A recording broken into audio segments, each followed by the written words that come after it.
Well, good morning, everybody. How are you today? Fine. Just getting things set up. We generally get started about 5 or 10 minutes after because for some reason it just takes time for folks to come strolling in. So I'm just getting everything set up. I'm really excited about this particular talk.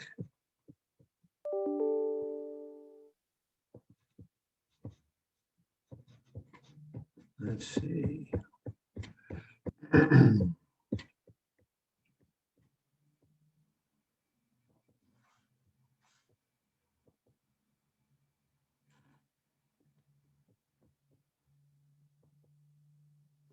Go to cryptocurrencies, excellent.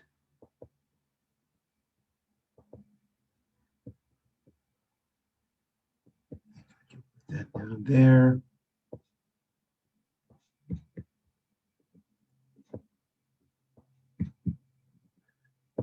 Well, while we're waiting for a few other people to join us, let's do some brief introductions. Gerard, you want to, and I love the fact that there's somebody else in here with the same name that I have. Do you want to introduce yourself and tell us just a little bit about who you are and what you're looking to get out of today? I'm a Dutch guy living close to Amsterdam. I'm active in blockchain and digital identities for many years, and I've a very broad understanding of the foreign exchange market, being the former chairman of CLS Bank in New York. So welcome. I only have up to 30 minutes because I have another call to join, but I was introduced to one of your colleagues in London and made aware of the GBI global.org. And that's why I found out, well, this is an interesting story. So I like to join. Oh, good. So are you a member of GBA? I am technically not a member of GBA, I think. But you're one in spirit. Well, I'm an advisor of the Dutch government, and standardization is part of the remit of that advisory body of the Dutch government. And we are looking also in, things like blockchain and things like that. And you are, that's one of your topics. So also for that reason, it's interesting for me to understand what's going on. Excellent. Well, I'm going to drop into the chat right now. Yeah, I understand. Yeah, I'm going to drop into the chat. This is basically, these are some of the government, we have members of GBA from all of these different governments around the world. So I like to say we're the largest, most influential government blockchain association in the world. So we have members from about 500 different governments. And then soon at the top of this list, I'm going to put, we actually have governments themselves that are members. So we're in the process of putting that together. But yeah, sure. Listen, I love Amsterdam. My I've been there before. I got to go to the Vincent van Gogh Museum and enjoy your lovely city. It's beautiful. Awesome. I hope I pronounced your name correctly. Abulafathi, you want to introduce yourself? Okay, hello everyone. I am very happy to be here with you at the platform here in Zoom. So I am Abul Fatih. Actually, I'm from Nigeria, but studying here in Malaysia. So I am PhD student here. I graduated just last month. in end of the December. I completed my Viva. So, and also my PhD thesis is about cryptocurrency. So it's something like about adoption and perception of cryptocurrency. Oh, that's excellent. Yeah, so I'm very happy to meet you. And also I am member in the GBA just last 4 months ago. So I'm very happy to benefit a lot from your knowledge and excellence every month that you used to give us here. Thank you very much. Well, I'm super pleased that you're here. We've got a very active organization in Africa. Armand leads that, and of course we got a chapter in Nigeria. I think we have a chapter in Malaysia as well. So it's been pretty good, cool. I see that Sindhu is with us. I'm going to introduce him last. Would anybody else like to introduce? We're going to get started in about 5 minutes. Anybody else like to introduce themselves before we get started? Just tell us a little bit of, oh, and one more thing. One of the great things about these events is, you know, we're going to be talking initially in the first half hour to an hour, but then the second half hour to an hour is really intended to be open conversation, because we've got so many brilliant people, like folks working on their PhD or folks who've been in this space.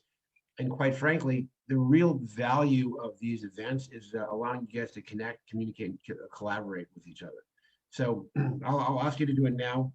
If you don't mind, I'd love to have you put in the chat who you are, your contact information, and if you want to promote anything that you're doing, if you've written a book, if you have a product or a service, by all means, please put a link to that, and let me know that where you're coming in from, because one of the things that's just really awesome about these things is we get people from all over the world, and giving you guys an opportunity to connect, communicate, and collaborate amongst yourselves brings great value to all the participants.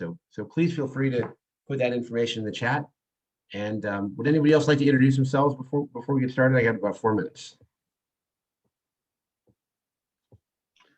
Hey, I'll go. So Bruce Candy, I'm in Ohio, Cleveland area. Basically just trying to get some more information around it. So kind of in the management track here, but work for Cardinal Health. So we're kind of looking at blockchain as a technology for some of the medical records work that we're doing in the pharmacy area. So I'm just really trying to do my, I guess, research around, you know, what is this whole thing crazy around blockchain and kind of the cryptocurrency and how, you know, how that would apply to an organization in the healthcare industry like Cardinal Health. So Bruce, one of the things that I want to suggest is we have under, if you go to the GBA site, under blockchain certification, we have a course called Blockchain Healthcare Specialist. Right? Can you see my screen? I can. Yeah. So we cover things, because what we're going to be talking today is mostly cryptocurrency, and we might get into tokens and how health can be, you know, aspects of healthcare can be tokenized, right? We're not going to spend a lot of time in that space, but in this course, you'll see about how blockchain impacts clinical trials, data management, drug supply chains, anti-counterfeiting of drugs, insurance, so all of the issues in the healthcare space and blockchain, and even the tokenization of certain aspects are covered in this course. I don't know that I have one scheduled right now. We're in the process of putting out the schedule for our specialist courses. But if you reach out to me or you fill out the contact form at the bottom of the website, we'll definitely get you connected, because that would be it's a one-day course, but it covers a lot of ground in blockchain, cryptocurrency, and healthcare. Okay, awesome.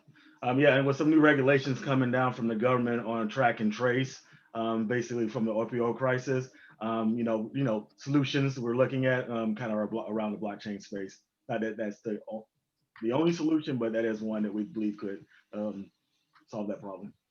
Yeah, that is totally awesome. All right. Anybody else want to share anything before we get started?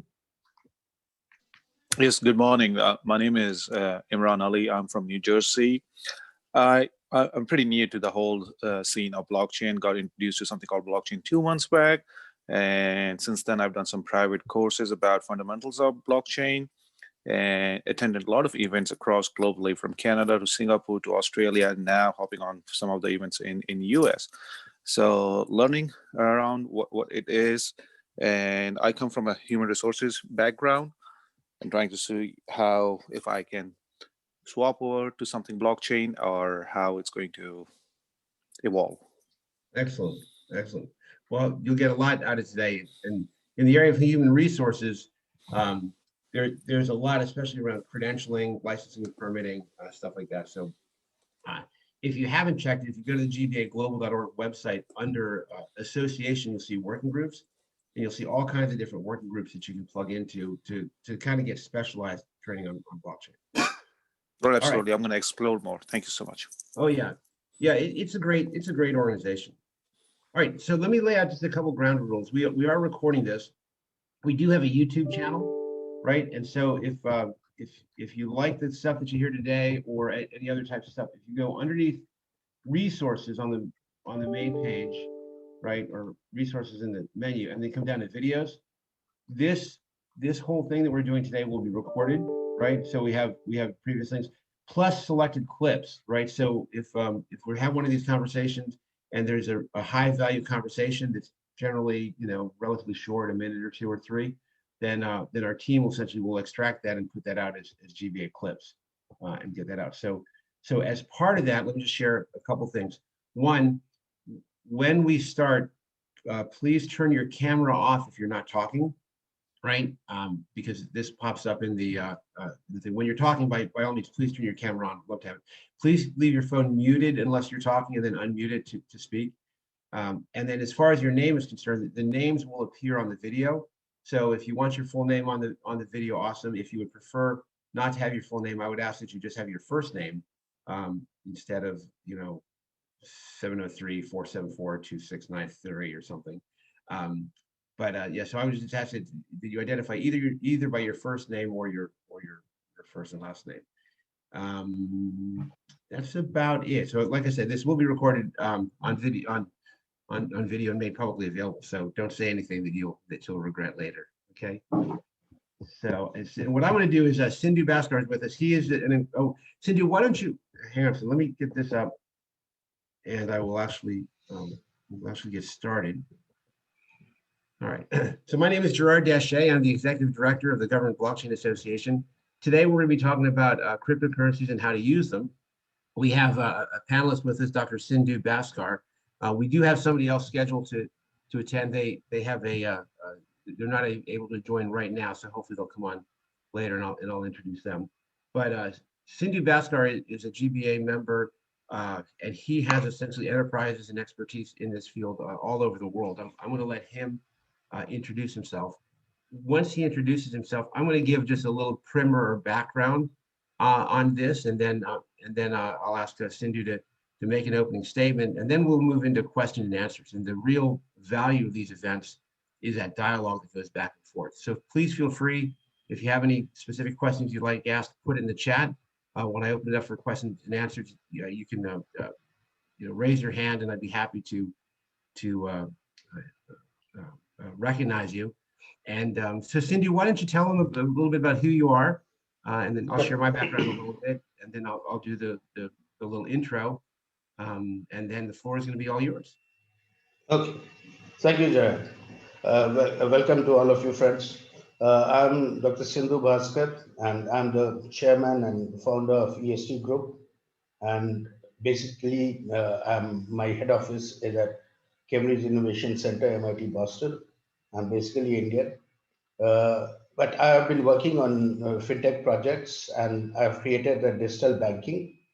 And main agenda of my digital banking, and which is including blockchain and cryptocurrency, is how I can create the development agenda with fintech and cryptocurrencies, how I can create the application of these to tier 3, tier 4 centers of any country. So that's my basic agenda. In that, I'm launching my neobank BranchX in India next month. It has tie-up with different local banks, and we are, I should say, unlike any neobank, we are not only providing deposit accounts, we are also providing investment accounts, loan account, trading accounts, and also we are trying to create an atmosphere for financial wellness. And of course, India is not allowing cryptocurrency, so we are not using cryptocurrency there, but we are using blockchain. And for the first time, any direct money transfer system is being used on blockchain. So that is also we are launching in India as part of BranchX. Besides India, we are heavily into Latin America, Africa, Europe as well. I will give you all the description. In Africa, my main partner is EcoBank. So we are providing all the digital banking support to them, and we are launching different blockchain-based enterprise there.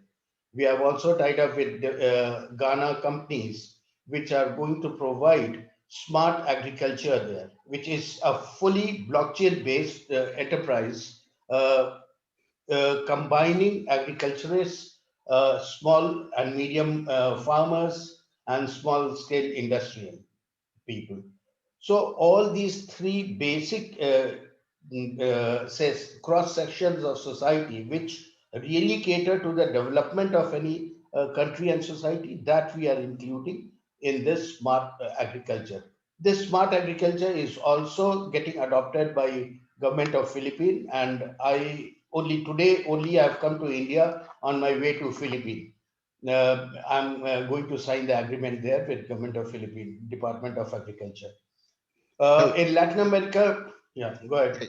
Well, Sindhu, so it's very clear that Dr. Bhaskar has incredible deep knowledge and wealth of information about how blockchain and cryptocurrencies can be used in so many ways besides just what people think of in terms of traditional movement of value, right? So, Sindhu, if it's okay with you, what I'd like to do is I want to kind of give people some real basics, right? This is going to be kindergarten on cryptocurrencies and blockchain. But one of the things that I'm going to cover is how a blockchain works, right? And then what I would love for you to do is to talk about beyond just sort of the Bitcoin thing. From there, where do we go? And then also, if you can talk a little bit about CBDCs, right? Because you know what I want to cover with you guys is the background on how we got here, and then I think what Sindhu can really do is talk about where we're going.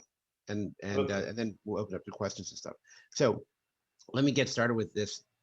It's important to understand that why this is important, right? Cryptocurrency value today is larger than the national GDPs of all of these countries, right? And in terms of its use, it is growing at a staggering rate globally. So it's not just in the industrialized countries or the developing countries. In fact, when I was in Cameroon, we went to a restaurant, and the only currency that they accepted was cryptocurrency, right? Primarily Bitcoin, because their local currency was very unstable.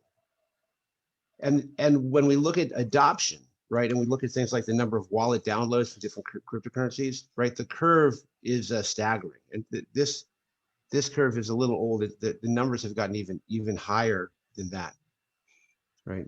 And the cryptocurrency market cap. So this was up through July of 20, right? So this market cap that you see, that spike there in the middle, we have now exceeded that and gone even beyond that. So while the size of the cryptocurrency market cap is still relatively small compared to the global economy, the rate at which it's growing is staggering.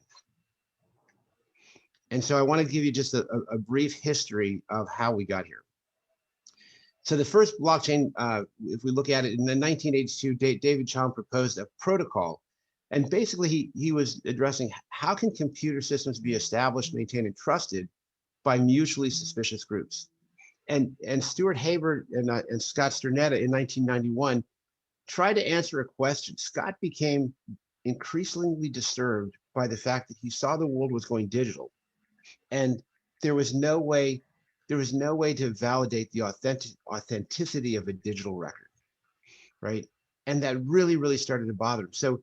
So he went to his research partner at Bell Labs, David, and he talked about this problem. They agreed to work on this research project, and they tried and they tried and they tried, and they just couldn't figure out any way to validate a digital record. And Scott was having dinner with his wife, Marcia, in a restaurant in New York, and the thought occurred to him. He was thinking about this problem. He thought, if two people engaged in a transaction, you would need a third person to validate it. But two of those parties could be in collusion against each other, so you would need a fourth person to validate. But those three or four people could be in collusion together, so you need a fifth and sixth and seventh, and the problem just went on exponentially. And then the thought occurred to him while he was having dinner. This sentence popped into his mind. He said, when enough people are involved in the collusion, it's no longer collusion, it's consensus. And he put his fork down, he looked at his wife, and he said, I think I just thought of something, and I think it's important. So if you fast forward to 2008, there was a problem going on, right? The fight, for those of you that are old enough to remember, the financial crisis was going on, right?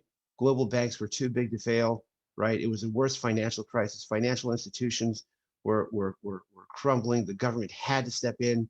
There was massive outcries by the people. We saw Occupy Wall Street, right? There was a global economic downturn. And in that time, somebody under the name of Satoshi Nakamoto, who had been exposed to Scott and Hal's work, right, wrote this little white paper, right, called Bitcoin, a peer-to-peer electronic cash system. In fact, we know that Scott's work was instrumental in that, because if you look at the 8 references, 3 of those belong to Scott and his research partner, right? And so what this paper basically said is, I think that there's a way that we can move money from person to person without going through a bank, right? And the paper is only 8 pages long. It's easy enough to pull down from the internet and read it, right? And that was happening at a time where there was massive distrust in large financial institutions, right? Not just financial institutions, but any kind of institutions, right? The government, the banks, right? Public trust in government had been essentially declining since the late 1950s, right? And there was this sweeping populist movement going on around the world, right? Brexit wanted to break out from the EU. And here in the United States, we saw the immense popularity of people like Donald Trump and Bernie Sanders, who, interestingly enough, even though they had completely opposite political philosophies, their message was the same, right? Their message essentially was a movement of the people against the elites. In fact, just recently, with the whole GameStop issue, we saw that same kind of pressure from society coming up, right? Oops. So the white paper came out, and the first transaction happened on May 22nd, I think it was 2009, where 10,000 Bitcoins were sold. Well, let me back up a little bit.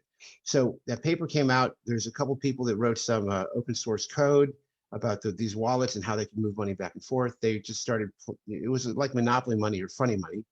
But the first transaction happened on May 22nd, right, when 10,000 Bitcoins were exchanged for 2 Domino's pizzas, or 2, I think it was Domino's pizzas, right? And then we started seeing these getting picked up by different places, and we started seeing Bitcoin ATMs more and more. And then Bitcoin was just the first, but today there are literally thousands of different coins. And we can talk a little bit about what makes them different and how they evolved. But in addition to the thousands of different coins, right, and there's many of them, they have all different kinds of market caps and things like that. An entire ecosystem started to grow and develop out of these different cryptocurrencies. And we needed all kinds of support services, right? Applications, so people would put apps for their phone, and associations like the GBA, exchanges, financial service, infrastructure, mining, news and data, payment services, all kinds of different entities started to develop. And if one of the early criticisms of Bitcoin was that it was unstable. In fact, if you Google Bitcoin obituary, you'll read hundreds and thousands of statements from very respected sources talking about how Bitcoin is dead. But if we look at what happened 2009, 10, 11, 12, all the way up until 2020, while the price of Bitcoin has been unstable, it has consistently grown. And what's interestingly enough is if you look at the dollar, right, the dollar has increasingly shrunk in terms of the value of the dollar compared. If you had, in 2009, if you had $1 and you exchange that for 500 Bitcoins, right, in 2020, that dollar would be worth 83 cents. The Bitcoins would be worth almost $10,000 in 2020, and even more today.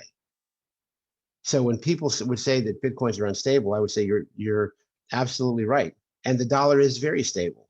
It's just that I don't like the direction the dollar is going in, and I like the direction that Bitcoins are going in. And so the Bitcoin blockchain was the first actual block, well, not the first act, but it was the first sort of popular adopted blockchain. But since then, there have been lots of other blockchains, right? And those blockchains all have different purposes and functions, right? Some are more private, some have different features, some allow you to put in a computer code, some are faster, right? And they all have these different parameters, and many of them have different tokens on them, like Bitcoin was. All right. So let's talk about what a blockchain is. So, well, let's not talk about what that blockchain is, apparently. I wonder if that's a technical issue. Let's see if the next one works. Here we go. When you vote, have you ever wondered whether your ballot is actually counted? If you meet someone online, how do you know they're who they say they are?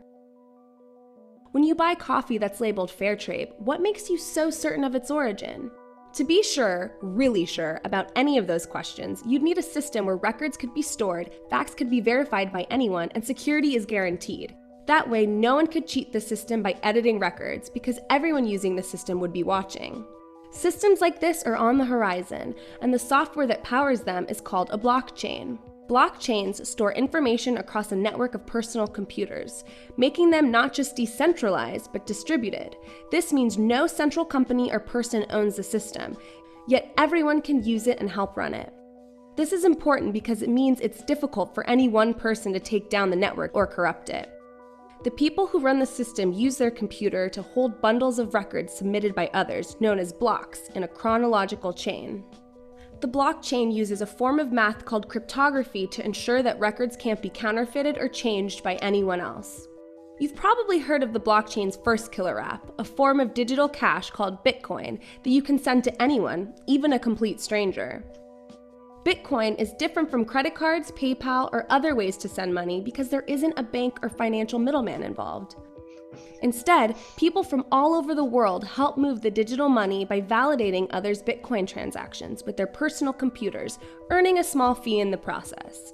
Bitcoin uses the blockchain by tracking records of ownership over this digital cash, so only one person can be the owner at a time and the cash can't be spent twice, like counterfeit money in the physical world can. But Bitcoin is just the beginning for blockchains. In the future, blockchains that manage and verify online data could enable us to launch companies that are entirely run by algorithms, making self-driving cars safer, help us protect our online identities, and even track the billions of devices on the Internet of Things. These innovations will change our lives forever, and it's all just beginning. To learn more about the urgent future of the blockchain, please visit iftf.org/blockchainfutureslab. So that's just a little bit about, there we go. Hang on one second. What does it mean to have a Bitcoin? All right. We'll get back to that in a minute. Okay, so the way that a blockchain works, or the way that the Bitcoin blockchain works, is if I'm going to send a transaction from me to Mike or from me to Camille, my computer, my phone is going to send out a broadcast, right? So, Sam or Mike or Grace, right? They'll give me their address, kind of like an email address, right? But it's a series of numbers and letters, and I'll put that into my wallet, and I'm going to broadcast. Gerard's sending Grace 10 Bitcoins, right? And I'm going to broadcast that to all the computers on the network, right? Then what the miners are going to do, they're going to take these transactions that are sort of floating there in space. They're going to bundle them into a block. And so when we talk about blockchain, it's a ledger, right? So if you think of a ledger as a ledger book, every page in the ledger book, we're calling a block. So the miners are going to grab all of these transactions. They're going to list them in a block, right? And they're essentially going to cryptographically seal them. We'll talk in a minute about how that works. And then they're going to broadcast it to all of the other computers on the network. And they're going to say, hey guys, I've taken all these transactions, I've put them onto this page or into this block, right? I've done the calculations, here it is, right? And then the rest of the computers on the network will validate it. And when enough computers have validated it, then they'll say, yep, this is a valid, and then all of those computers will add that new block or that new page to the ledger. and then everybody will have a new copy. So what the ledger actually does is all it really is a list of transactions that identifies who owns which Bitcoin or which asset, right? So if somebody wants to send somebody another Bitcoin, they would go to the ledger, they would see, do you actually own that Bitcoin? Yeah, you do. Okay, then we can send it. And so it's actually a very, very sort of simple process. And I want to talk a little bit about how it works. And in order to understand how it works, we have to understand this thing called the hash or cryptography, right? Because this really is the foundation on which blockchains are built. And what a hash function is, it's any function that, now I'm going to get a little geeky here for a second, so I apologize, but I'm going to bring it back around and you're going to have some great aha moments. What a hash function does is it takes any data of an arbitrary size and it maps it to data of a fixed size, right? So for example, if I had a hash function that said, hey, no matter what you give me on the input side, convert it to a 3-digit output, right? And so that's what it would look like here on the left. Or if I had another hash function that said, no matter what data you gave me on the input side, convert that to a 5-digit output, right? So if I can give you any kind of data, right? It could be an image file, it could be a Word document, it could be a movie, it could be anything that can be converted to data. I'm going to put it in, and a hash function is going to basically give me an output that's always the same format, right? So the hash function used in the Bitcoin algorithm is called a SHA-256 hash function. And what it says is, no matter what information you give me, I'm going to convert that into 256 bits, right? Zeros and ones, right? So if I take LOL and I go to that website, which is a hash generator, and I put in LOL, it'll give me an output that looks like that set of numbers and letters, right? And so it's in a hexadecimal format, which means every number is going to be between 0 and 9, and every letter is going to be between A and F, right? Very simple. Now, the question is how secure is this hash function? You know, people talk about the Bitcoin blockchain has never been cracked. I want to explain to you exactly why this hash function is so secure. And this is, you guys are going to love this. You might have to turn your volume up because this video is not very loud, but this is awesome. In the main video on cryptocurrencies, I made 2 references to situations where in order to break a given piece of security, you would have to guess a specific string of 256 bits. One of these was in the context of digital signatures, and the other in the context of a cryptographic hash function. For example, if you want to find a message whose SHA-256 hash is some specific string of 256 bits, you have no better method than to just guess and check random messages. And this would require, on average, 2 to the 256 guesses. Now, this is a number so far removed from anything that we ever deal with that it can be hard to appreciate its size. But let's give it a try. 2 to the 256 is the same as 2 to the 32 multiplied by itself 8 times. Now, what's nice about that split is that 2 to the 32 is 4 billion, which is at least a number we can think about, right? It's the kind of thing you might see in a headline. So all we need to do is appreciate what multiplying 4 billion times itself 8 successive times really feels like. As many of you know, the GPU on your computer can let you run a whole bunch of computations in parallel incredibly quickly. So if you were to specially program a GPU to run a cryptographic hash function over and over, a really good one might be able to do a little less than 1 billion hashes per second. And let's say that you just take a bunch of those and cram your computer full of extra GPUs so that your computer can run 4 billion hashes per second. So the first 4 billion here is going to represent the number of hashes per second per computer. Now, picture 4 billion of these GPU-packed computers. For comparison, even though Google does not at all make their number of servers public, estimates have it somewhere in the single-digit millions. In reality, most of those servers are going to be much less powerful than our imagined GPU-packed machine. But let's say that Google replaced all of its millions of servers with a machine like this, then 4 billion machines would mean about 1,000 copies of this souped-up Google. Let's call that 1 kilogoogle worth of computing power. There's about 7.3 billion people on Earth. So next, imagine giving a little over half of every individual on Earth their own personal kilogoogle. Now imagine 4 billion copies of this Earth. For comparison, the Milky Way has somewhere between 100 and 400 billion stars. We don't really know, but the estimates tend to be in that range. So this would be akin to a full 1% of every star in the galaxy having a copy of Earth, where half the people on that Earth have their own personal kilogoogle. Next, try to imagine 4 billion copies of the Milky Way. And we're going to call this your gigagalactic supercomputer, running about 2 to the 160 guesses every second. Now, 4 billion seconds, that's about 126.8 years. 4 billion of those, well, that's 507 billion years, which is about 37 times the age of the universe. So even if you were to have your GPU-packed kilogoogle per person multiplanetary gigagalactic computer guessing numbers for 37 times the age of the universe, it would still only have a 1 in 4 billion chance of finding the correct guess. By the way, the state of Bitcoin hashing these days is that all of the miners put together guess and check at a rate of about 5 billion hashes per second. That corresponds to 1/3 of what I just described as a kilogoogle. This is not because there are actually billions of GPU-packed machines out there, but because miners actually use something that's about 1,000 times better than a GPU: application-specific integrated circuits. These are pieces of hardware specifically designed for Bitcoin mining, for running a bunch of SHA-256 hashes, and nothing else. Turns out, there's a lot of efficiency gains to be had when you throw out the need for general computation and design your integrated circuits for one and only one task.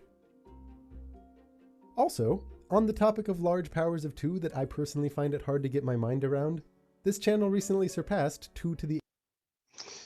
That's a great video. In fact, this guy, I think it's Brown.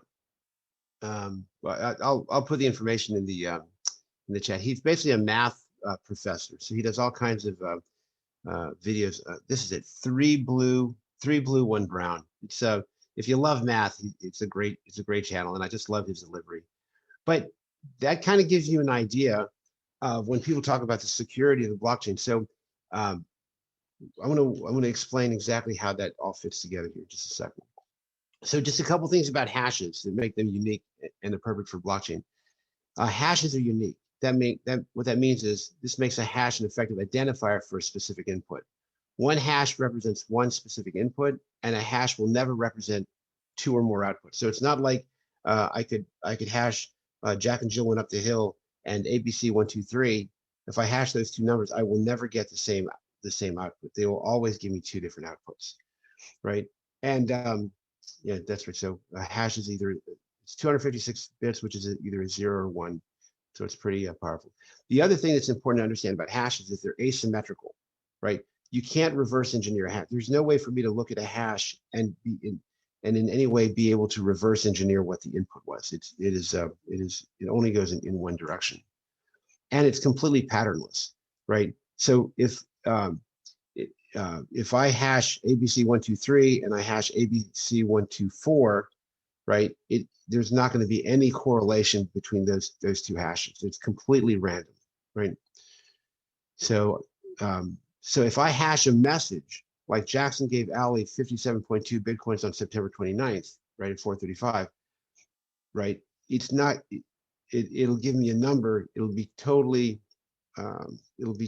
impossible to look at another message and identify any kind of correlation between the 2, right? The other thing that's really interesting about these things is I can blend hashes, which means I can take these inputs on the left side and I can create a hash of them. Then I can take those top 3 hashes at the top and I can blend them together to get the next hash. And then I can do the following thing to get the last hash. So that final hash actually tells me information about all of those inputs. If I change any of those inputs in the tiniest amount, so if that circle there at the top on the left side, right? If I put a tiny speck in that, it'll change hash number 1, right? Which will then change the next hash and then change the next hash. So any change will ripple through these sets of hashes. So if I had that final hash, I'm sure that nobody has changed any of the data. right? So if somebody wanted to try to change the ownership of a Bitcoin from person A to person B, it would become completely transparent through all the subsequent hashes, right? So when we talk about a block, how these things are blended is all of those transactions in a block are hashed, and all of those hashes are then blended together to give a summary hash. So if anybody makes any change to any transaction in the block, then that top summary hash essentially gets changed, right? And so I know, hey, there's something wrong with this block. I don't know, I may not know what the change is or who made it or anything like that, but I know that this block is not valid, so I'm going to basically kick it out. I'm going to discard it. So security. So let's talk about how this works in a blockchain. So that block on the left side is the Genesis hash. So the Genesis block. So I'm going to take all the transactions, I'm going to put it in the first block, and I'm going to get a summary hash of that and put a summary of the first block into the second block. In the second block, I'm going to take all of the transactions in that block along with a summary for the first block. I'm going to put that into a new summary, and I'm going to put that one in the third block, right? And so on and so on. So 1,000 blocks down the road, if anybody makes a change to a transaction, even if it was in the very first block, it would ripple through the entire blockchain, and everybody else in the community would say, that blockchain has been tampered with, we reject it, and it gets kicked out. And so one of the things that's really helpful is that when a new node enters the network, they don't have to download every transaction in human history, right? All they have to do is have a hash of the last block, and they can build on top of there. Because if they have an accurate hash of the previous block, right, they know that everything prior to that is valid. So how it all fits together is in every block, we have a couple pieces of information, right? We have a hash from the previous block, right? We have a summary hash of all of the transactions in that block, right? We have a date timestamp, right? And we have something called a nonce. So what a nonce is, this is what the miners do, right? What the miners do is they're in a contest, right? Whoever mines the next block, they receive Bitcoins as a reward. I believe it's 12.5 Bitcoins as a reward. So Bitcoins right now are valued around 40,000, right? So if you mine a block successfully, then I think the reward now is 12.5. You get 12.5 Bitcoins, which are worth about $40,000 a piece. All right, it might have dropped to 6.25. I'm not sure what the hash reward is right now, right? So all a miner has to do to solve this puzzle, to mine the block and get that reward, is they have to put a variable in the block, right? So when it's all hashed together, there's 4 leading zeros, right? And so a miner's going to guess. He'll probably get it wrong the first time. He'll guess again. He'll guess again. He's just going to continue guessing, and he's going to continue guessing with different variables to put in the nonce. And when he finally gets an answer that is going to result in a hash of the previous block, the summary hash, the date timestamp, and the nonce, when those things get hashed together, and there's 4 leading zeros, then he raises his hand, or she raises her hand. Actually, it's a computer, right? Will raise their hand and say, I figured it out. If you use this nonce in this block, it'll give you 4 leading zeros, and I win the contest. And this is the kind of thing that's very, very difficult to guess, but it's very, very easy to check, right? When the rest of the computers check and say, yes, that's correct, then they all take that block and they add it to the blockchain. And with the Bitcoin blockchain, the difficulty level changes from time to time. So it might be 4 leading zeros, it might be 5 leading zeros, it might be 6 leading zeros, but it changes so that the difficulty level, right? When you take the number of people that are mining, the number of transactions, right? When you take all of that into effect, right? The difficulty level gets changed so that statistically, the probability is every 10 minutes, somebody will solve the answer, right? And so that a new block gets added to the Bitcoin blockchain every 10 minutes. because statistically the level of difficulty gets modified up or down to facilitate that. In addition to the blockchain, so the blockchain, is oftentimes called a trust protocol, right? There's no way that that blockchain will tell me how many Bitcoins are in each person's wallet, right? All the blockchain says is I can trust it. So that's why it's oftentimes referred to a trust protocol, right? Connected to the blockchain is something called a transaction database. And the transaction database has basically the values and amounts of the Bitcoin in the different addresses.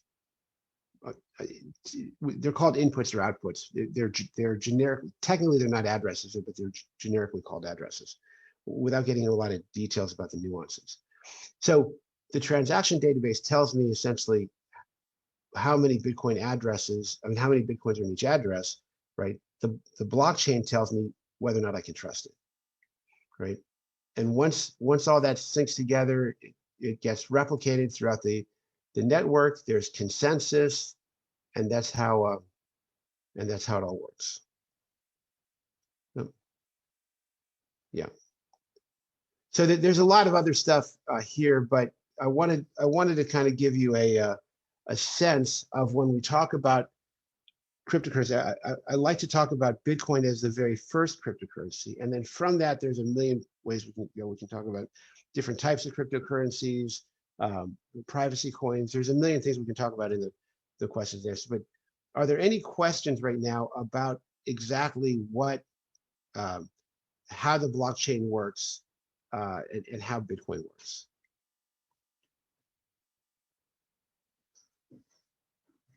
Come on, I know I wasn't that clear. I got one for you.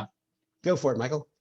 Okay, so if the Bitcoin is capped at a certain amount of coins when it finally is fully done, what is the incentive for people to continue to keep processing the transactions to move them from one person to another if mining no longer produces new Bitcoins? Transaction fees, right? So, when we're accustomed now, if we're going to wire somebody money, we pay a transaction fee. The thing about transaction fees in the Bitcoin network is it doesn't matter whether you're sending somebody a penny or $100 million, right? The transaction fee essentially is going to be the same, right?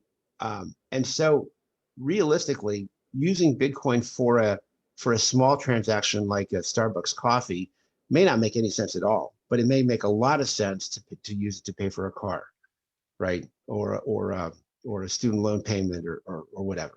So it's important to understand that every cryptocurrency has certain uses where it's really, really good and certain uses where it's really not so good. And Bitcoin, honestly, is not going to be a cryptocurrency that's used for everything, but it will be extremely good for some things.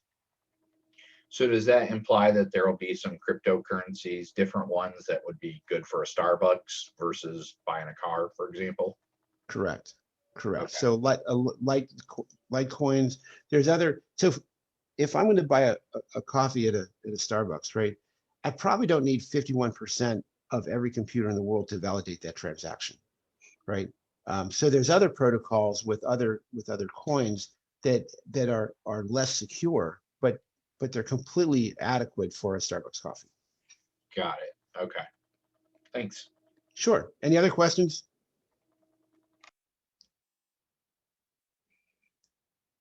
Yeah, Abdul, go ahead. And do me a favor, say your first name for it. It's Abdullah Fathi, is that right? Yes, thank you. Just I want to ask, related to the transaction of the blockchain technology, in terms of the Bitcoin transaction, so is it possible to trace the Bitcoin addresses? That's a great question. That's a great question. So Bitcoin is typically referred to as something that's called pseudo-anonymous, right? And you can look at the transaction database and you can see the history of that Bitcoin all the way back to the time that it was originally mined, right? Now, if any of the addresses along that chain come from a regulated institution. So for example, Coinbase it's a regulated institution. So it complies with all of the banking, AML, KYC laws, right? What that means is Coinbase requires that if you're going to open an account on Coinbase, you have to disclose your identity, right? You have to, the same way that you would if you're opening a bank account. So if the history of that Bitcoin goes through a Coinbase account or any other regulated exchange, then the IRS, the FBI, whatever, can go to that regulated exchange and say, tell us who the owner of this is, right? And then they can go to the owner and say, okay, well, who did you send that Bitcoin to, right? So it's not completely anonymous if the people involved in the transaction chain are working through a regulated institution, right? Additionally, there are companies like, and a great one is called the Blockchain Intelligence Group out of Canada. What they do is they can look at the transaction database, and using AI and different types of data analytics, they can identify criminal activity. So for example, they've been very instrumental in helping to combat human trafficking, right? Because there's certain types of transactions that say like around the Super Bowl or sporting events, right? Or certain times of the day, certain value amounts, certain locations, right? They can look at the transaction database. They can identify, hey, this address right here appears to be linked to criminal activity. And then if they can find somewhere in the chain where that coin connected to a regulated institution, right? They can then go and essentially, a lot of crimes have been, a lot of criminals have been caught because of this. But more and more people get into cryptocurrency, right? And the less of a dependency we have on dealing with regulated exchanges, the more and more difficult it will be to for law enforcement to do that. So that, you know, to some people that's good news, some people that's bad news, right? So currently, you should not expect Bitcoin transactions to be completely anonymous. They are pseudo-anonymous, they're partially anonymous. But the more they are used by people that are not regulated institutions, and the more there are these things called decentralized exchanges, which I'll let Sindhu talk to, the more that happens, the harder and harder it will be for law enforcement to be able to trace that. Now, additionally, there's other types of cryptocurrencies that are typically called privacy coins that are much more difficult to track. Sindhu, did you want to? Well, I'll turn the whole thing over to you as soon as we're done with questions. Anybody else have questions about what I covered? I got one more for you. Yeah. Okay, so you were talking earlier about the hashtags and how unbreakable the code is, but then I keep hearing these rumors about how eventually we're going to reach this level of quantum computing where, you know, our current standards of encryption just aren't going to hold up. Is that valid? I have no idea how the math behind this thing works. Well, so remember we talked about SHA-256 encryption. The reason why it was so hard is because basically all of those zeros and ones add an exponential level of difficulty, right? So if we basically went to had quantum computing, all you would have to do is add some additional zeros and ones, and it makes it just expands the difficulty of the algorithm. Okay. So you know, if it's asynchronous, meaning if only the bad guys had quantum computers, if they're the only ones that had quantum computers, I would say it's a problem. The reality is, and if they all had it all of a sudden and nobody knew about it, right? Right. If somebody had a quantum computer in their closet, right?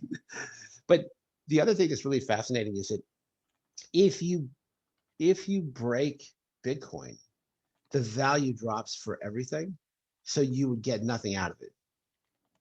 Oh, okay. Right? Because the minute somebody found out that there was breach, the value would go to zero. Okay, so it'd be like if you suddenly stole $20 million and then they said the dollar is worth zero to everyone. Right. Exactly. Okay. Exactly. And you know, look, nobody really knows the future, and almost anything's possible, but the likelihood of something like that happening to me is extremely remote. Got it. Okay, thank you. All right. Any other questions about Bitcoin and how basic blockchain works? And there's a lot of other types of blockchains. If you guys are interested in the subject, we have a foundations class where this material came from. That it's on our website if you're interested in it. So we can dive deeper. Okay, well, listen, I'd like to turn it over to Sindhu Bhaskar, who is a legend in this space. He speaks all over the world, and what I'd like him to do is talk a little bit about how we've moved beyond Bitcoin, right, and how cryptocurrencies and tokens are being actually used by the rest of how they're being used in all kinds of great ways. So Sindhu, the floor is yours. Thank you once again, and welcome to all of you once again. So we had a detailed idea, rather not very detailed, but quite substantial idea about the hashes and the working of how the crypto maths works and how do we get to that value and proposition and the qualities of cryptocurrency, that how it is so accurate in identifying the beneficiaries and the logic of the transaction. All those things are clear. Now let us look at the other aspect of it, because that is the basic the construction side of it. Now the application side of it and its utility side of it. So when we talk of Bitcoin and cryptocurrency and all, of course, Bitcoin is different and other cryptocurrencies are different. It is one of the cryptocurrencies. But when we talk of fintech, it is not that fintech and Bitcoin are same. Fintech is technology which is used in finance. We call it fintech. And since finance is embedded in every sector of activity, in every activities of human life, that's why we call it fully embedded.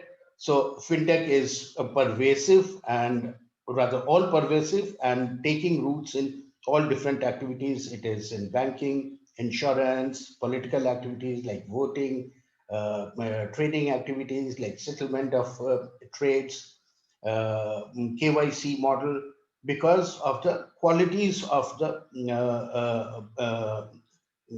technology that we have. This technology, as Gerard was telling you, that any breach can be identified. So it is very reliable in its identification of the transaction, not identification of the actor, because still it is anonymous. So we cannot identify all the actors if they are not coming through regulated entities. That's why there is a lot of question mark on all these crypto activities, and countries are not able to reconcile to the acceptability of the cryptocurrencies generally in financial matters. However, with Bitcoin, every country is having a great tussle because they are challenging the whole financial system and setup of a country. Let us try to go to our primitive times. Like technology has been always used by human beings, and the basic purpose of every technology was to make our life easy and comfortable. So depending upon our needs, he kept on adopting new technologies, like even hitting two rocks and creating fire, even that was a technology. Spearing fish by wooden spears in water, that was also a technology.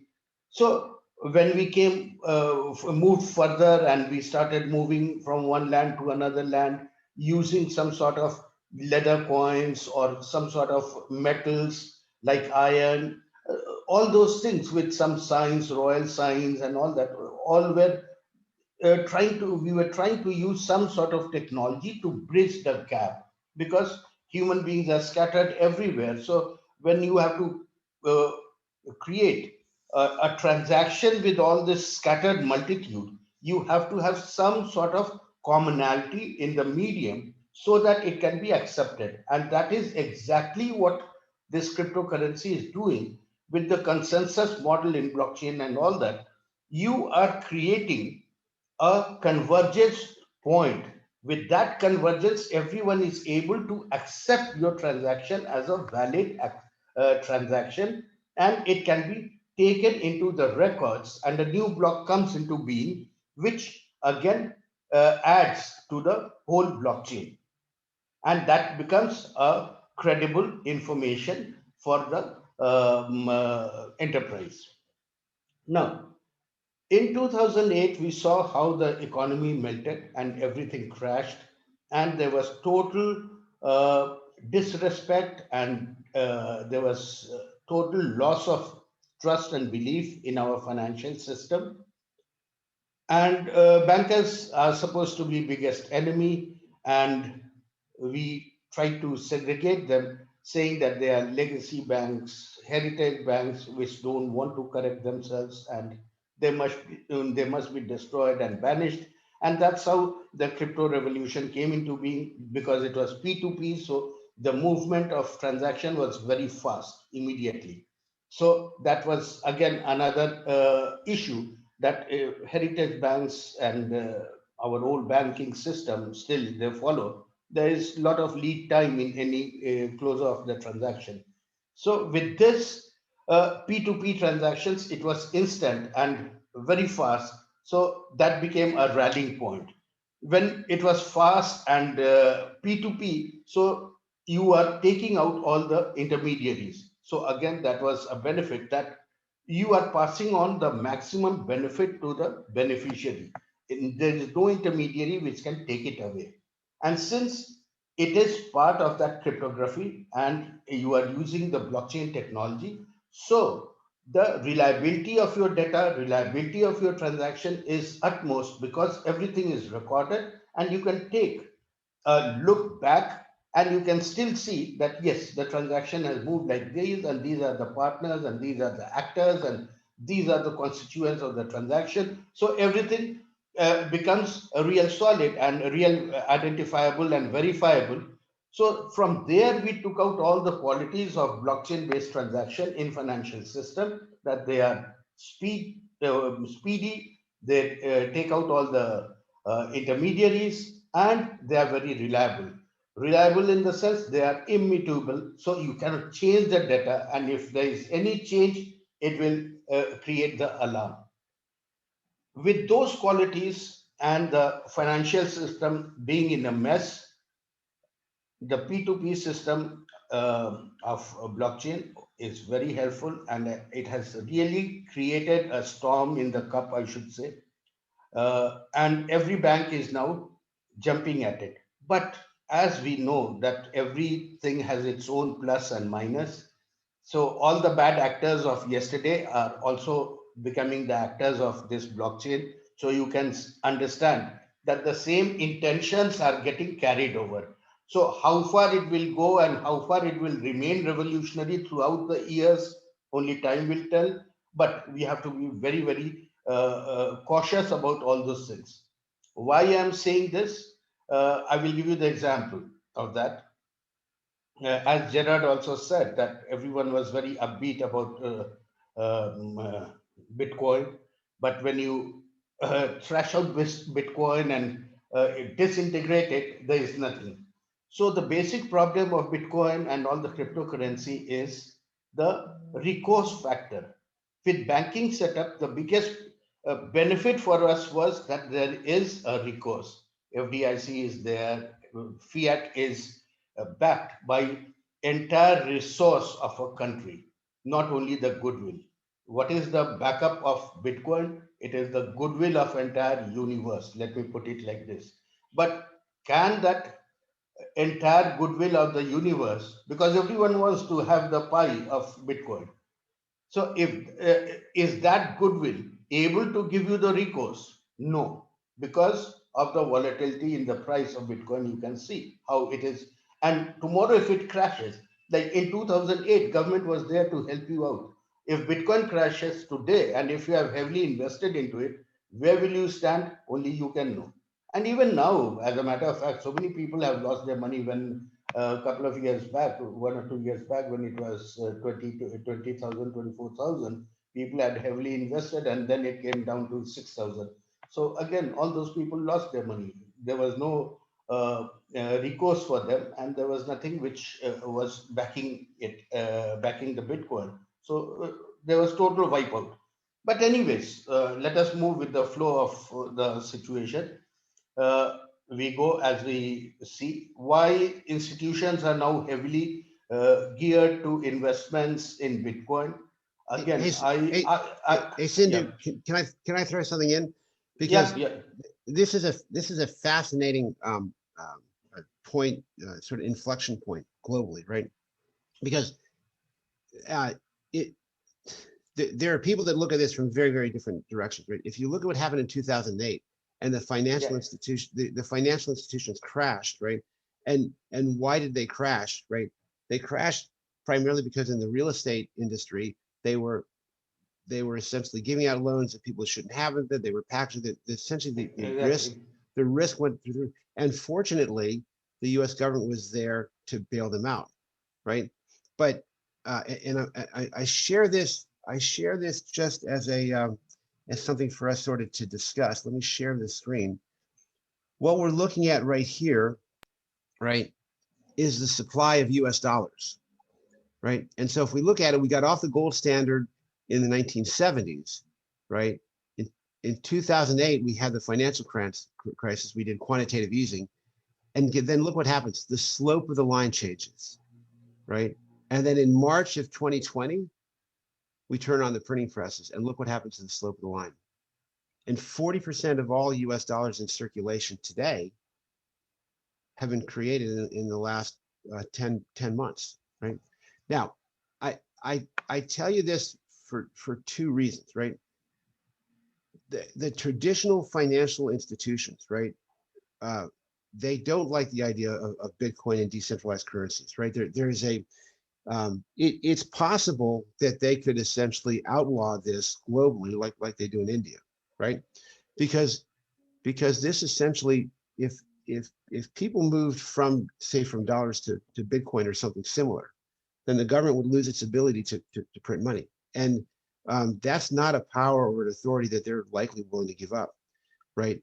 At the same time, if we look at what happened again in the GameStop situation, it could be that there's a groundswell of momentum behind sort of this decentralized thing, right? Now, banks, so most people are much more comfortable dealing with these trusted banks, the dollar, right? This is something that there's a great deal of comfort factor with, right? Where this will go, I don't know. It might be that the banks create these CBDCs, right? And they have to solve the problem of essentially an unlimited money supply, right? If they can get their hands around that and they can maintain a stable environment, they may do that. But it could easily go in this other direction, right? And so one of the reasons why Sindhu Bhaskar said that the banks are furiously trying to develop essentially an equivalent ecosystem is because we're in a digital race right now. Sindhu, would you agree with that? Yeah, definitely. Yeah. So anyway, I just wanted to share that. Yeah, fantastic. That is the point which I was highlighting. And there is one more point. See, in the past also, the whole financial system collapsed because, as Gerard told you just now, because of that prime crisis. Now, zero valued bonds were projected and sold for $1,000. Now, that there was no value. So that is the same situation which we are facing right now. There is a mad rush for Bitcoin and other couple of handful of cryptocurrencies. Of course, Ethereum, I will come to that separately because of the DeFi's and Ethereum and their connection. So Ethereum has a different basis, whereas Bitcoin does not have that basis. Bitcoin is often paired with fiat. So that's why I'm talking of this. And then I will come to the applicability of all these things. So why big institutions and financial institutions are now heavily putting in money with Bitcoin, especially because they see the profitability that they had lost after 2008 and which they were unable to create. Now they have got that opportunities to create with Bitcoin. So again, it is cheap profit making that is guiding the principle, guiding the rise of Bitcoin. I will say that because I am studying all these things in light of development of any currency, development of the financial system vis-a-vis countries, say, I should say, the agenda. What is the agenda of the country and how currencies were. And the third most important factor is, again, we are living in under political economy. So economy is guided by the politics of the country, and you can see there is a race for supremacy, global supremacy, that will not allow that other currencies should dominate and one's own currency should get liquidated. With this blockchain and decentralized agenda, so many countries are coming up with their own cryptocurrency, which we call them CBDC, central bank digital currency, digital yuan in China, every country, European countries, Latin American, Turkish, everyone is coming up with one or the other thing. Why this is again going to create a mad race, and how we are going to come to the same status quo. Now, what is going to happen? Physical currency will disappear. We will have virtual currency, and all these CBDCs will become virtual currency vis-a-vis the dominating CBDC of globe, which should be USD, or say United States of America, and the other side, of course, it will be China. So it will be the clash of that. Those two CBDCs and all other CBDCs will be virtually trailing behind and following one or the other. This is what my thinking goes. I may be wrong. Time only can prove it, whichever, whatever the situation exists. Dr. Basker, can we pause for a minute? I'd like to give folks an opportunity to ask questions. And also I want to introduce one other concept into what you just said, which is essentially private coins. So if we remember what Facebook tried to do just recently, right? In addition to countries developing their own national currencies, we also see entities, and Facebook was probably one of the first big ones that we saw, that are trying to create essentially a coin around their business model. And the reason why Congress came down so hard on them is it threatened their sovereignty, right? But let's open it up for questions and comments and discussions at this point, and then we'll keep going. What do you guys think? Are you guys learning anything today? You guys will have to take it off mute if you want to respond. Guys, I encourage open conversation because I know we got really, really smart people on this call. Hey, I think, yeah, I'm learning a lot. I got a question around kind of cryptocurrency and some of the conversation. Do you guys see any big push for kind of like a personal banking being established? So, I mean, I look at it like between families where you can use cryptocurrency and the power of, families and extended families to kind of create your own banking system. Do you see any movement towards that with this? Cindy, why don't you hit that first?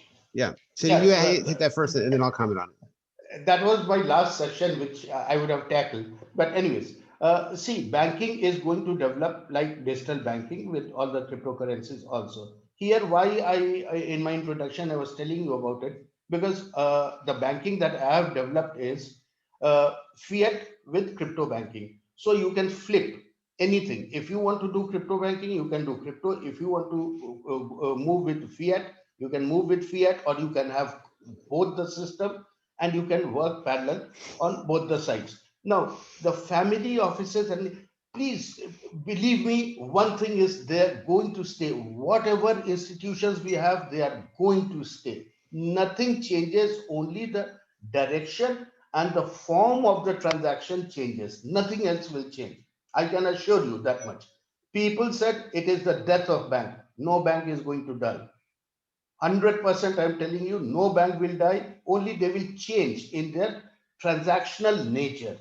In place of physical transactions, it will be more of digital transaction. In place of physical storage, it will be cloud storage, cloud transactions. Those are the changes that we are going to see. but it is not that everything will disappear. No, no, no, that is not the case. Let me share with you this technology called a Lightning Network. Yeah. And so here's one thing that I want to tell you. There's just like there's not one currency today. There's what, hundreds of currencies, right? Just like there's not one financial institution instrument. So we got savings account and checking and money market. In the future, I don't think that there's going to just be one answer. It's a really big world with lots and lots of stakeholders, lots of different uses. Yeah, I think that there will be a place for banks, but everything's going to change, right? But anyway, so let me tell you about this one technology called a Lightning Network. So like we said a few minutes ago, Bitcoin's not scalable for every transaction in the world, right? And so this technology called Lightning is, I might establish a trust channel with a member of my family, right? And so I don't need half the computers in the world to validate that transaction, right? I trust my brother, right? And he might have a trust relationship with his car mechanic, right? And they might have a trust relationship with the restaurant down the street. So if I go to that restaurant, the Lightning Network allows me to pull my Bitcoin off of the mainnet and run it through these trust channels that require virtually no external authentication. So I can expand this concept of sort of decentralized transactions and reduce the cost. Now, will this thing take off? I mean, it's the Lightning Network is out there. Will people gravitate towards banks because they trust them, and the banks have created solutions that are trustworthy and working? So for most people, it's going to be very difficult for them to leave their paradigm of the traditional banking system to something like this, right? On the other hand, we don't know. So I really believe that there will be a place for all. We'll probably see some things like this. We'll probably see some things like the traditional banking system sort of matured or evolved. But it's really an exciting time. Sorry, did you have a question or something you wanted to add? Yeah, yes, good evening, everybody. So, or good morning from the United States. So, I would like to agree with Mr. Sindhu regarding the idea of that everything will remain the same, because it's a government power. It's something like when you say a fiat currency or something like the currency of the country, it's gonna stay. But what we are seeing right now from my experience, and I've been making studies around this topic for many days and nights. So I'm seeing that there is a cycle. There's a cycle outside the current financial cycle in the world. We have the world monetary system, and we have the customers, the vendors, the supply chain. All of this is going to another cycle. It's outside the current cycle that have been built since 120 years ago. So there is a problem. There's a serious issue with the governments and the cryptocurrency. If anybody experienced in this field, he knows that, and he can touch it very well. Now, what is going on? What will happen? So if this, as Sindhu says, Dr. Sindhu says, this is not a value. This is something cheap. I'm not talking about only trading this cryptocurrency. I'm talking about now buying with something had a value related to the US dollar. For example, when it's Bitcoin, the Bitcoin is still measured by $40,000, for example. So that Bitcoin is related at the end to the dollar. Now, if the Bitcoin was the reference, then you are in a major danger as a government. You are losing control over your financial circle or financial cycle or financial system. So this is a really critical thing. We need to have more, let's say, research about it. And I believe that even if cryptocurrency dominate in the future, we never know. But if it's dominate, it will be also something crazy, because somebody like Elon Musk having any issue with his mind, then he just buy with his billions a lot of cryptocurrency, and one small investor already bought this one, And then he already sell this cryptocurrency, and the guy loses his money. The fluctuation, it will not go with the normal trading system in the world. The cryptocurrency, it's not regulated. So there should be a solution for this one. This is my, let's say, thinking that there should be a solution for regulation, maybe out of government, but it will not be something easy to regulate something out of government control, because government's already controlling, and they have a lot of power. We know that. We all agree on that. So it's a big issue. It's not a small thing. We can just discuss it in that way. It needs a lot of studies. I don't know, Dr. Sindo, if you agree with me on some points. No, I fully agree with you, because see, right now we are at a crossroad wherein there is going to be difference between countries and how they manage this situation, this flux of fintech and cryptocurrencies, and then government to people also. Because today, if everyone is having cryptocurrency and virtual currency, and if it is hacked, everything goes away. How many times government is going to replenish that? In fiat, of course, there are counterfeits, but it is a planned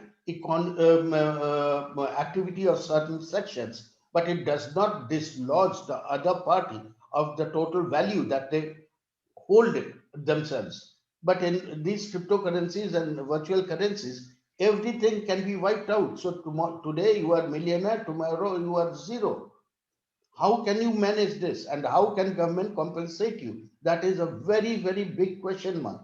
So we cannot just jump to it just for the fancy of it, that, oh, this looks fantastic, this is very appealing, so we are going in for this. We cannot do that. And then, as I told you, and even Kasim is saying that, of course, CBDCs are going to be in conflict with each other. And ultimately, what will happen? Do you think UN is going to wither away? World Economic Forum is going to die? No.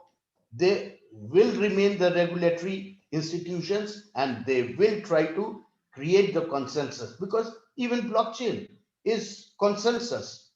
So if we try to go in for decentralization, absolute decentralization, that means we are throwing away consensus model.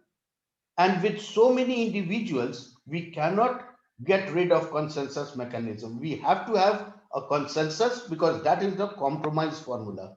Even in nature, we cannot see anything absolute autonomous. Everything is linked to another thing. That's why we talk of ecosystem in blockchain, that we should create the ecosystem, and we should keep on integrating with each other to facilitate a transaction. That's how Cindy, let me you highlight a very important point, right? Which I really believe that to a degree this is somewhat of a religious divide going on, right? You've got the folks that believe that we need to have structured institutions to maintain order in the global ecosystem, right? And then you have other folks that believe we should really kind of be more libertarian and decentralized, right? And I'm not going to take a side in either direction. I think that both, right? But both those arguments have merit. But I do want to highlight some of the differences in the two systems. And one of the challenges that I believe we're going to have moving forward is in the engineering or architectures of cryptocurrencies. And what I mean by that is if we look at the regular banking system, right, the traditional banking system, it is really sort of centrally managed and controlled, right? And even their banking technologies essentially are client server hub and spoke types of things, where there's essentially a centralized database and accounts essentially connected to that. In the cryptocurrency space, it's wallet driven, right? And so each of us have our own independent wallet, and the communications are many to many as opposed to many to one.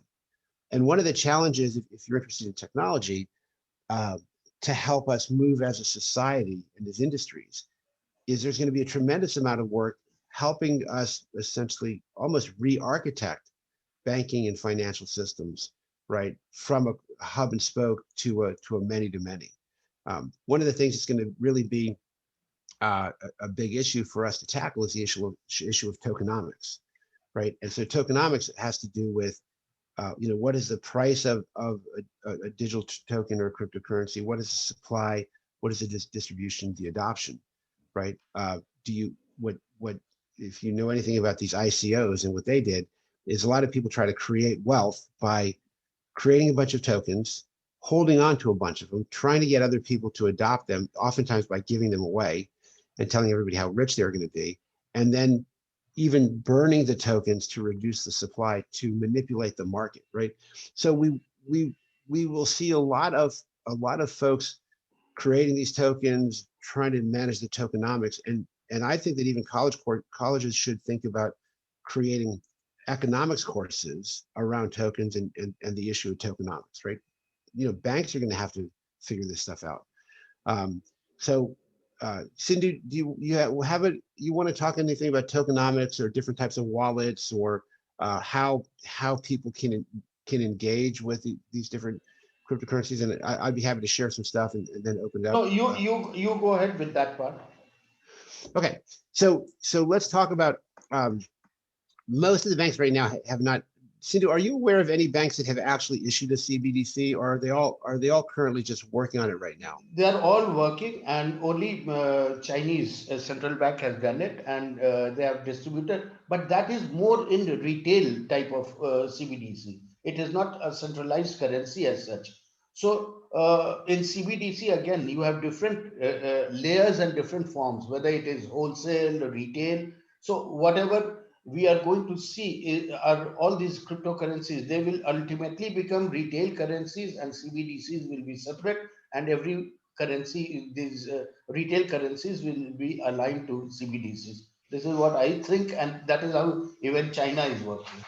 Gotcha. So you have some blockchain systems that essentially are exclusively for the movement of value between banks, right? This is what we typically will refer to as a wholesale system, and then the retail is kind of the stuff that you and I would consume. So let's talk a little bit about different types of wallets. I'm going to share my screen again. Share screen. All right, can you guys see the Lightning Network slide? Let me see. It says I'm sharing.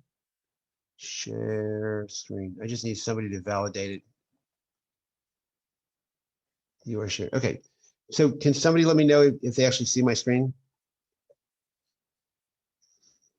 Can somebody let me know if I'm actually still talking to my friends? Okay, great. Excellent.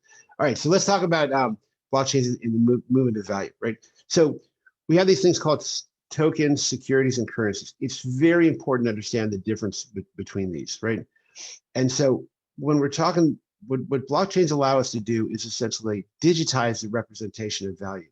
So when we talk about some of these cryptocurrencies and some of the things that's in, yeah. Sorry, you're sharing your screen, but it's not, it's your file folder. It's not. Well, let's not do that.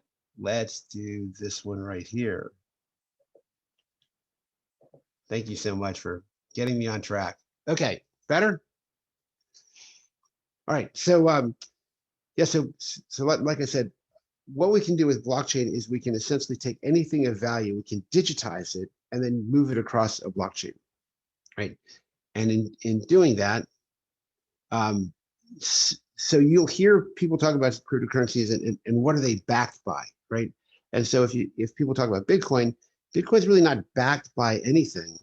And oftentimes when people say, well, what is the dollar backed by? And we say, well, it's the faith and credit of the United States.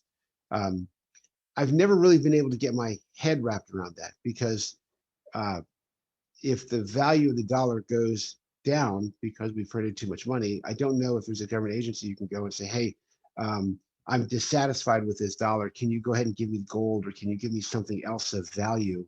The concept of a good faith and credit in the United States is sounds great, but I've never been able to wrap my head around what that really means. But because it is the one that's required for use in the United States, it does have some some weight. But you'll hear some cryptocurrencies talk about being backed by real estate or being backed by some kind of precious metals. And so that's what they're talking about. The problem is that you have to trust whoever says they're backing it, that they really do have those gold reserves. And so from blockchain as a trust protocol, you have to do that. So I've always had a difficult time understanding that in some cases, these cryptocurrencies represent a digital token that can be used in a technology. And so from that perspective, there's a more concrete connection. But that's one of the things that you always want to ask when somebody says that their cryptocurrency is backed by something. You want to try to understand what that really means. And then some cryptocurrencies are actually referred to as tokens, right? And so the thing that's really the unique properties of a token is it's typically used within a closed community. So if you go gambling, the tokens that you use in that place are used within that closed community. They typically are not exchanged for currency, and they'll typically represent some kind of service or usage right? So mileage, reward programs are also oftentimes referred to as tokens. Securities, so some tokens or cryptocurrencies are considered securities. Securities will oftentimes, like if you think of a stock as a security, but the concept of a security is that it's an asset that's expected to appreciate in value over time. So you might hear the word stable coin, right, as a cryptocurrency. The idea behind a stable coin is it's not going to fluctuate in value. It's typically going to be tied to a basket of goods or a basket of currencies, but it's not going to appreciate over time. Whereas a security, they might say, hey, you want to buy this cryptocurrency or this token because it's going to be worth a lot more in the future. This is a big problem with many of the ICOs that came out. And then if we talk about a cryptocurrency will typically have these properties, right? It requires a computer program in order to view, send, and receive money. Computer programs use cryptography to create and verify the transactions. And the state of cryptocurrency ownership is determined by some consensus of computers who share the transaction information, right? And now let's talk about this picture here that you see as a wallet. These wallets are starting to get the attention of governments because these wallets are typically open source, right? You can download them for web. That means anybody can send a cryptocurrency to anybody else, right? And there's no financial reporting typically associated with this. If your wallet is a hosted wallet on an exchange, then the government will require that exchange to make certain financial reporting, right? Or may require that exchange. It's not complete, but there's literally no government oversight or into these unhosted wallets, these software wallets, or in some cases hardware wallets. Right? I'll come back to wallets in a second. And then again, going back to the different types of cryptocurrencies, there's many different types of cryptocurrencies. They all have different block times, transaction volumes, transaction costs, and all of this factor into the tokenomic supply and demand. Right now, you may hear a cryptocurrency being referred to as an ERC20 token. So let me just explain what that is. So besides Bitcoin, one of the other major blockchains is Ethereum. Ethereum essentially is a fork. It came from the Bitcoin blockchain. But what they did in Ethereum is they modified it. So they said, hey, we can put computer code directly into the blockchain, directly into the transaction, so that transaction essentially can happen when it's triggered. Meaning we can create what's called a smart contract that when a certain condition is met, a certain number of tokens is distributed based on whatever the smart contract says, right? So for example, I can create a smart contract that says, son or daughter, I'm giving you this allowance, but if the teachers in school put in grades that are below what we agree, some or all of that money comes back to me. Or I'm going to buy this United Airlines ticket, but if the flight is delayed or canceled, that money comes back to me, right? And so I can, with the Ethereum blockchain, I can create smart contracts that allow me to actually create what's sometimes referred to as smart currency, meaning it's not that I just hand it over the counter. I can literally create a smart contract. and so that's what Ethereum does. Ethereum has a request for changes periodically as they mature their protocol. Each request for change has a number. So the Ethereum request for change 20 was essentially a change that they made to their blockchain to allow these tokens to be listed on an exchange. It created a standard format so that exchanges could be built, so that tokens could be traded for one another. And this created an explosion of activity, right? So if you hear somebody talking about an ERC20 token, what they're really saying is it's a token on the Ethereum blockchain, right?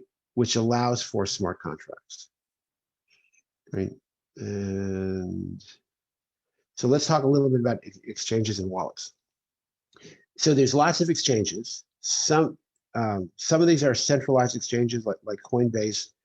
Some of them are decentralized. And an exchange basically just allows you to exchange cryptocurrency for other cryptocurrencies or for fiat currencies. So if it's going to engage with the fiat currency, it has to meet certain money service businesses and anti-money laundering and know your customer requirements, right? But they don't all have to, right? It's just, it depends on whether they're under the certain jurisdiction. Wallets essentially use a public and a private key where cryptocurrency is stored, and there are hosted wallets. So a hosted wallet would be on an exchange where somebody else is, they actually own your keys, right? So think of essentially having an account in an online bank account. That's what a hosted wallet is. A software wallet is software that you download onto your computer or into your phone, and it's not connected to any other company. So you can move tokens or cryptocurrency across blockchains, right, without having to go through any third party. And then there's a hardware wallet. So for example, I have a Ledger hardware wallet. And what that does is it allows me to send cryptocurrency to anybody I want. And here's what's interesting about that. Every time I send a transaction, it generates an entirely new address, right? And it's very, very difficult for folks to monitor what's happening. Imagine every time somebody sends a transaction using their Visa card, right? The Visa number changes, right? So Sindhu, do you want to talk about what decentralized exchanges are? I think these illustrations are much better than whatever I speak. So you should go ahead with these illustrations for them. Sure. So I don't have a slide for decentralized. Well, actually, yeah. So what a decentralized exchange is, it's fascinating. It is an exchange.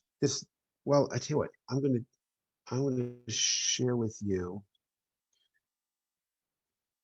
So we talked a little bit about what smart contracts are, right? So smart contracts have a trigger, a sender, a mounted receiver, right? And you can use anything for a trigger, right? You can use remote sensors, you can use geolocation stuff, stuff that you data entry, right? And then just an example of how a smart contract works. If I'm a shipping company, well, actually, I'm going to skip this.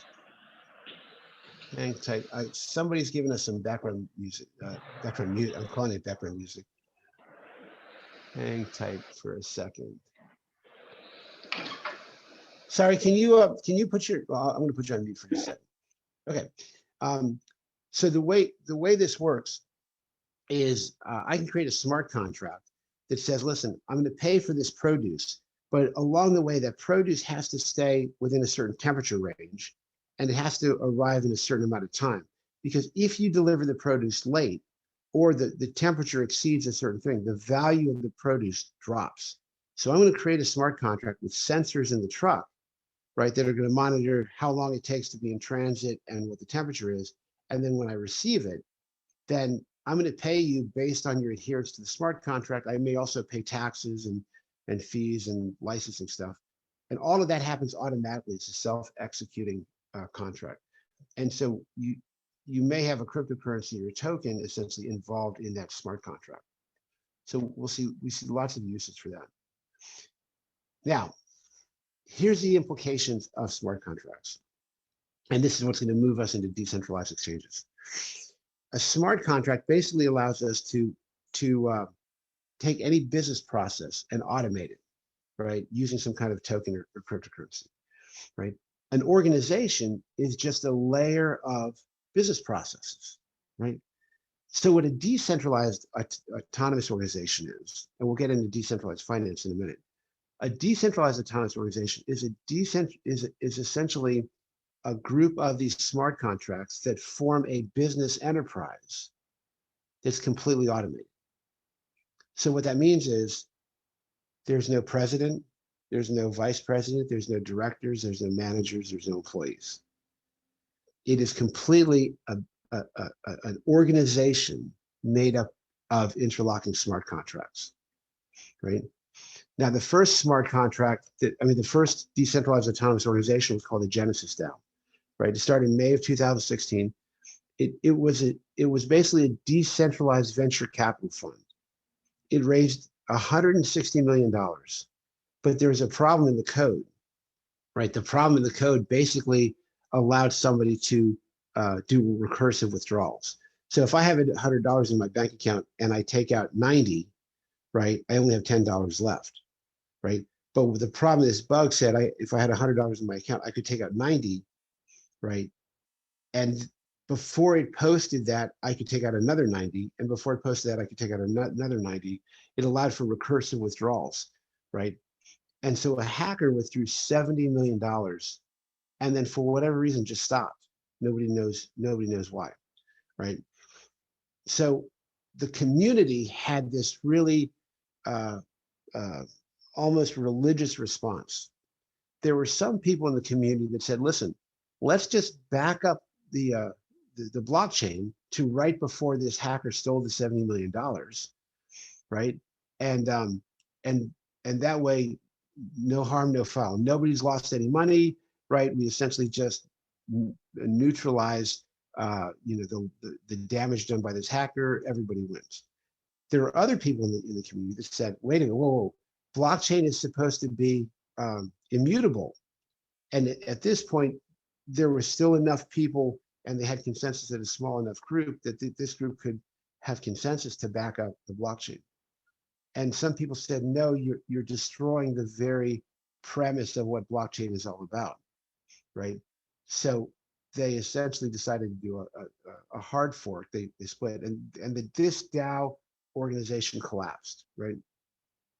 The SEC did do a ruling later and said, hey, the DAO would have been a security offering, but because we didn't clarify the rules, we're not going to hold anybody liable for any violations.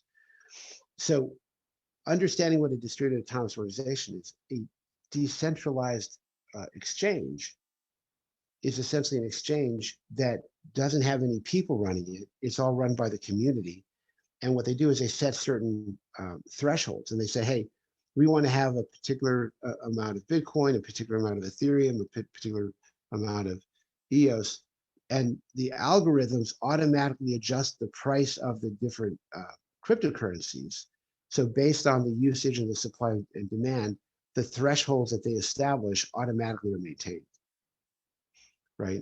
So if you think about the old New York Stock Exchange with these guys in the room, waving the pieces of paper, doing buys and sells, this is essentially the same thing, except all of the transactional decisions are made by algorithms, or all the prices are set by algorithms as opposed to people.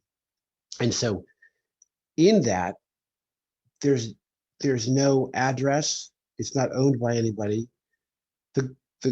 It's not under the jurisdiction of any particular government or law or organization. And it is something that is the banks and the governments and the regulated institutions are really struggling with. So now the real challenge is if somebody wants to start a decentralized autonomous organization, getting from zero to hero, right, is the tough part. And when the governments can, they'll do anything they can to shut it down. Once it hits that true decentralized state like Bitcoin is, it's virtually impossible for a government or financial institution to shut it down because it's literally in so many places. And so any questions on any of these topics that we covered? Wallets, exchanges, decentralized exchanges? Is this cool stuff?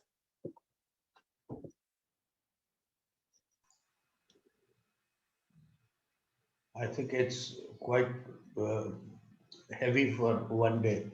I agree. Yeah, yeah.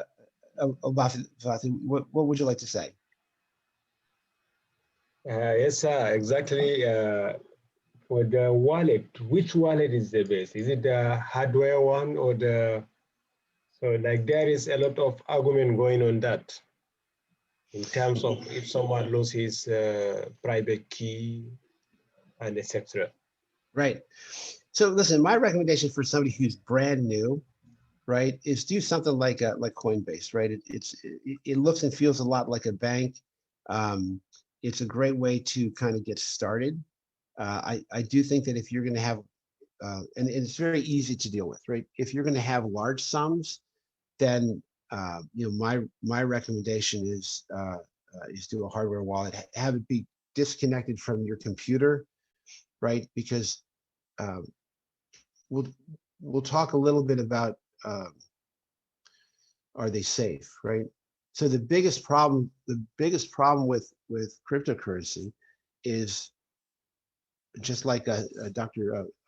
Bhaskar said, there's no recourse. It's literally just like cash, right? If somebody steals your cryptocurrency, it's gone. And oftentimes the way they'll do it is using traditional hacking methods, meaning they might send you an email saying, hey, oftentimes they'll spoof an exchange. It'll look just like Coinbase, and you click on it, it'll take, you'll enter your username and password, it'll take them to their site, they'll get it, boom, they'll take the money. A friend of mine had his cryptocurrency stolen from Coinbase because they hacked his SMS card. So if you have anything connected to the internet, bad guys have lots and lots of ways of monitoring your activity. So once they get your private keys, they're gone. So yeah, you're exactly right with regard to that. Yeah. So my and the other recommendation is have it in lots of different places, right? There's many different wallets, right? So I have some cryptocurrency in a browser extension called, oh gosh, what's it called? MetaMask. I have some in hardware and software wallets. So decentralize the risk, distribute the risk by not having all of it in one place. And just realize that if you're using somebody else's exchange, that's a great place to get started because they'll make it easy. But eventually you want to transfer over to a place where you control the keys and keep those keys very safe. Any other thoughts or questions on wallets, exchanges? Gerald, I have one suggestion. Yeah. It's about arranging some another event. It's quite a critical event because I believe we need some guys, economists, scientists, to speak about capitalism, socialism, and liberty, and the blockchain effect on them. There is a hidden things in that area where we need to make more researches as a GPA for it. If you agree with me, that will be some sort of first event in the world talking in that deep of blockchain and affecting on the capitalism itself and the socialism itself. While we don't want to just go to one party, as you know, as we are here always taking a step line from each party, but there is we can see it clearly. There is let's say two lines of people: the people who say yes, we are with decentralizing everything about payment, and this is our lands, and this is we are the people, we are the one who talks. And there is the party who says no, we cannot do this because this will destroy the capitalism over the world. So I believe this is a very hot topic. We need to raise it up. If you agree with me, that's all. We're planning an event. So our big event for May, we had it postponed to September.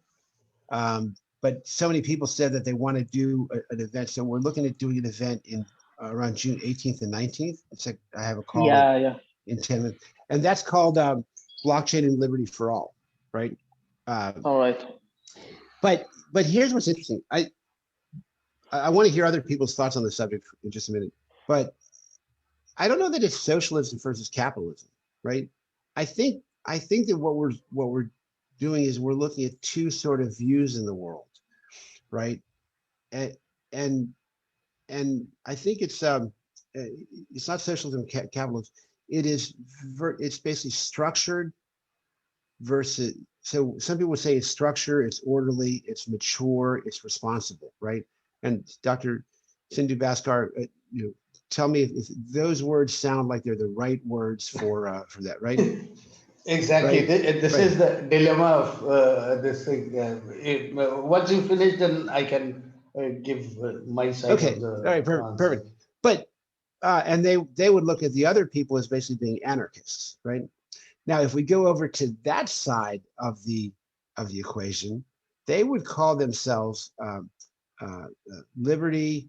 They would call themselves democratic. They would call themselves free, right? And they would call the folks that I just described a minute ago controlling, autocratic, whatever, right? And so both sides think that they're awesome and that the other side is evil, right? And well, I think what we have to do here, yeah, but I think what we have to do in the GBA is we have to kind of walk down the middle and say, wait a minute, guys, there is a place, there's a place for both sides, right? We Exactly. This is GBA. This is exactly GBA, Gerard. This is the only place that I find people from government and people from the other side. It's only GBA can do this. I agree with you on that. And so what I'd like everyone on this call to do is I'm going to go to the GBA website for a second. And on the about page is we have our ethics statement, right? And this ethics statement really drives everything that we do, right? And so I'd like to encourage you to go and read it. The other place that you can get to it is if you go to resources to videos, we actually have a video on our ethics statement. And let me see it. Last time I saw it was still here. Ethics statement. So let me see if I can share I'll share this in the add to queue. I think I have to actually open questions or comments, anything you'd like to do, feel free to raise your hand. I'll start. Okay, so I'm going to drop this in the chat, and so I would encourage everyone to listen to that ethics statement. Anybody else have any thoughts or comments on any of the stuff that we covered? I got one or two quick announcements I got to make, and then I got to drop off in 7 minutes. But anybody else have anything else they want to share? Was this helpful and informative? Would you like to see something else like this?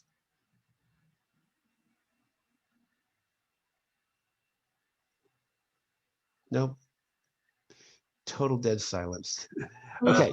This was great. Thank you. I did pick up a lot out of this, so thank you. Good. Anybody else? All right. Thank you. This was very informative. I'm going to need some really basic information. I'm hoping you have on your site about actually doing a transfer from an exchange to a wallet, because I'm just a beginner here. Teresa, why don't you at the bottom of the page there's a contact form. Why don't you just put in at the bottom of every GBA page? Why don't you put something down there and we'll get somebody in touch with you to answer your questions. All right, thank you. Right, yeah, because we definitely want to help everybody out that we can. All right, so I just want to share with you guys a couple of things. So we do have a big event coming up September 27th, right? Called Government Blockchain Week. And we'll have Don Tapscott. Don Tapscott wrote the very first book on enterprise blockchain. I told you a little bit about Scott Sternetta.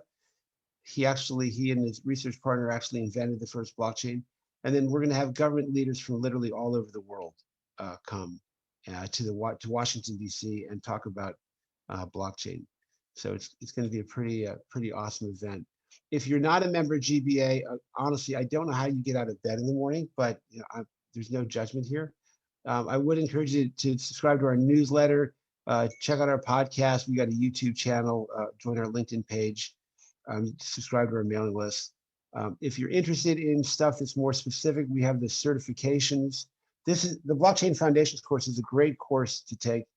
And then under association, if you're interested in any particular aspects of blockchain, we literally have working groups around everything from artificial intelligence, data, campaign and fundraising, cannabis, cybersecurity. We have a cybersecurity event later on today. If you go to our events page, financial regulatory, gaming, governance, distributed autonomous organization, intellectual property. I mean, we have stuff literally telecom, voting, and you've got the contacts here for all those different groups. So there's a ton of information on the GBA website. There's over 8 gigs worth of information on the site. And then please check out our other events. You can go to the calendar view. If you're on your phone, the list view is better because the calendar view just shows dots, but you can see all kinds of other events that we have coming up. But I'm so grateful that you guys could join, and I look forward to seeing you at one of our other events sometime soon. Sindhu, thank you so much for your input. It was actually absolutely invaluable. And I'm most welcome anytime, anyone. You can just let me know. All right, tomorrow. Okay. All right, goodbye, everybody. Okay, bye-bye.